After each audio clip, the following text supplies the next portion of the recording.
C'est vrai que jusqu'à présent, j'ai publié essentiellement des ouvrages sur le football. Pour une raison qui est toute simple, c'est que j'ai été journaliste sportif au quotidien Le Jour. Et donc en 2010, effectivement, je publie Programmé pour échouer, enquête sur la débâcle des Lions indomptables en Afrique du Sud. Et 5 ans plus tard, en 2015, après la Coupe du Monde du Brésil, je publie La tragédie des Lions indomptables. Bon, il se trouve qu'entre-temps, je suis passé du sport pour la politique parce que j'ai été chef du service politique au quotidien Le Jour. Et en 2011, j'ai coordonné les pages politiques du quotidien Le Jour lors de la présidentielle de cette année-là. Et à l'occasion de justement de cette présidentielle, j'ai couvert le processus électoral. Et c'est pendant que je couvrais ce processus électoral que j'ai assisté à un certain nombre de dysfonctionnements qui ont émaillé l'organisation du scrutin.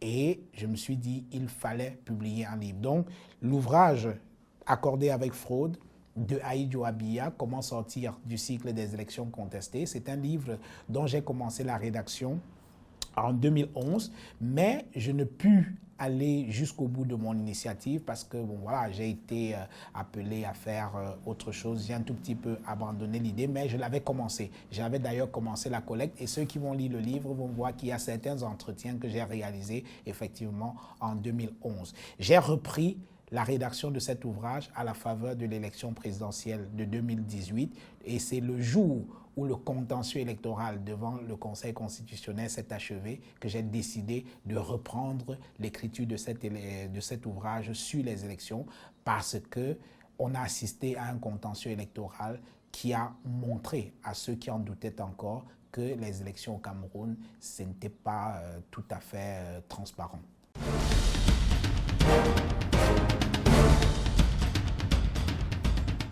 Alors, je l'ai écrit dans le contexte actuel, ce livre, parce qu'il est important aujourd'hui que les Camerounais se rendent bien compte que tant que la qualité des élections ne sera pas, disons, exemplaire, nous sommes au bord d'une crise.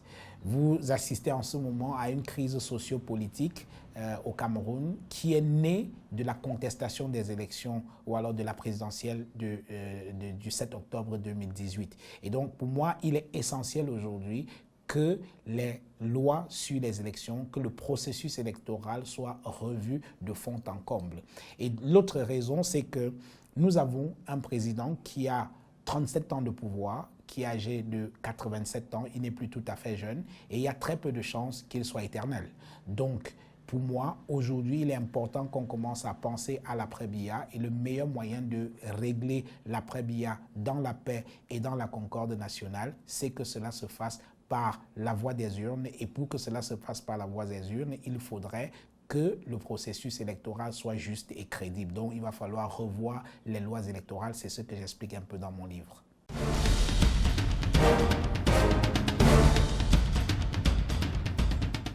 Alors, il y a pas mal, effectivement, de travaux qui ont été publiés sur le processus électoral au Cameroun.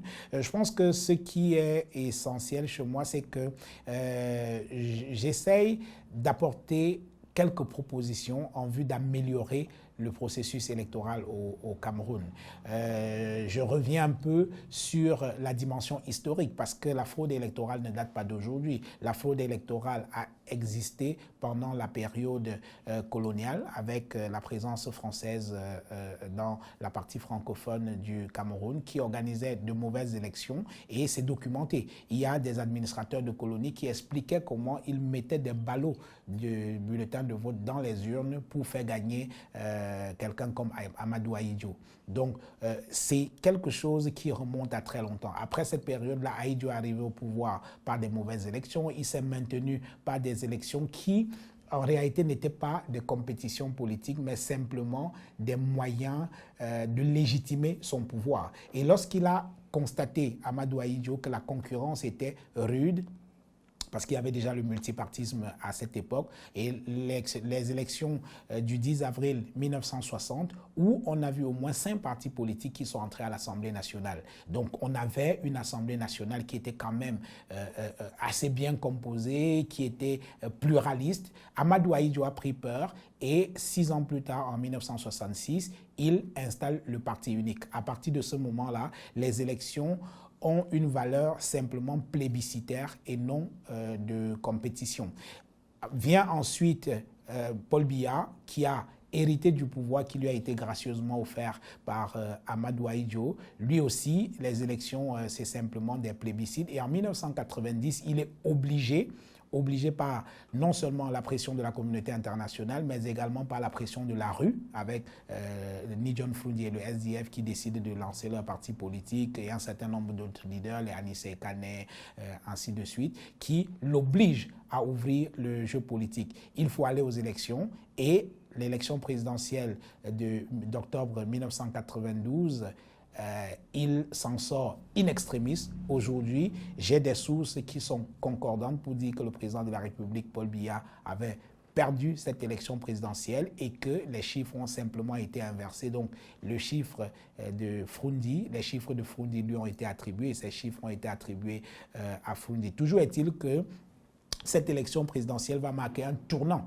dans le retour au multipartisme. Et on a l'impression que, échaudé par cette défaite qui a failli arriver, n'eût été l'intervention de la Cour suprême, le pouvoir, M. Biya et ses collaborateurs ont décidé qu'on ne les y reprendra plus jamais, et donc ils ont mis en place une ingénierie de la fraude qui jusqu'aujourd'hui continue d'opérer. Donc voilà un tout petit peu ce que je raconte, et je parle également des propositions en vue d'améliorer le code électoral et le processus électoral, parce que pour moi, les crises post-électorales en Afrique sont assez nombreuses. Il faudrait que le Cameroun l'évite, même si jusqu'à présent, on n'a pas encore atteint des sommets de violence qu'on voit ailleurs, mais il faut redouter que cela arrive un jour.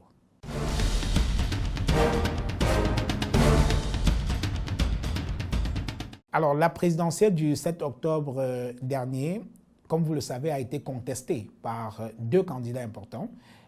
Cabral Libby, le candidat du parti Univers, qui immédiatement après l'élection et après le contentieux électoral a fait une sortie qui pour moi reste mémorable, au cours de laquelle il a utilisé des mots assez durs pour qualifier ce qui s'est passé. Il parlait de forfaiture, d'imposture, de hold-up, bref, il avait un champ lexical assez dur pour qualifier cette élection présidentielle. Ensuite, il y a eu le professeur Maurice Kamto, le leader du MRC, qui allait plus loin en revendiquant carrément la victoire, ce qui lui vaut d'être aujourd'hui en prison avec une bonne partie de ses militants. Alors, ce qui a le tournant de l'élection présidentielle de 2018, ce n'est pas qu'il y a eu une fraude plus importante en 2018 qu'en 2011 ou en 2007 ou les années précédentes. Mais la différence, c'est qu'il y a eu un contentieux électoral diffusé en direct à la télévision. Et donc, même ceux qui ne s'intéressaient pas à la politique ont regardé ce contentieux électoral et ont été dégoûtés de voir comment les choses se sont passées. Je pense que le contentieux électoral diffusé à la télévision a été le tournant. C'est cela qui a révolté un certain nombre de Camerounais et qui fait aujourd'hui qu'il est important, si on veut continuer à avancer, de modifier le code électoral pour s'assurer que les élections soient justes, transparentes et qu'on ait des leaders ou alors des dirigeants qui soient légitimes. Et je tiens à préciser que la question des élections, c'est une question qui est transpartisane. Tous les Camerounais, tous autant que nous sommes, nous avons intérêt à ce qu'il y ait de bonnes élections dans ce pays. Parce que ma conviction est que la qualité de la gouvernance dépend de comment on arrive au pouvoir. Lorsque quelqu'un arrive au pouvoir par la voie des urnes, c'est-à-dire qu'il a une légitimité populaire, il a été véritablement choisi par le peuple, il fait attention à ce que pense le peuple, il fait attention aux desiderata du peuple. Mais lorsque les gens deviennent députés, mais simplement parce qu'au comité central d'un parti, on a décidé qu'il serait candidat, et donc le choix de cette personne comme candidat signifie d'office qu'il sera élu, pour moi, une telle personne ne peut rien faire en faveur de ses administrés parce qu'il tient son pouvoir de quelqu'un d'autre et non pas du peuple. Donc pour moi, la question des élections est fondamentale. Tous, autant que nous sommes, nous avons intérêt à ce qu'il y ait des élections justes et transparentes dans ce pays. C'est la voie royale qui mène à la bonne gouvernance, à des dirigeants légitimes.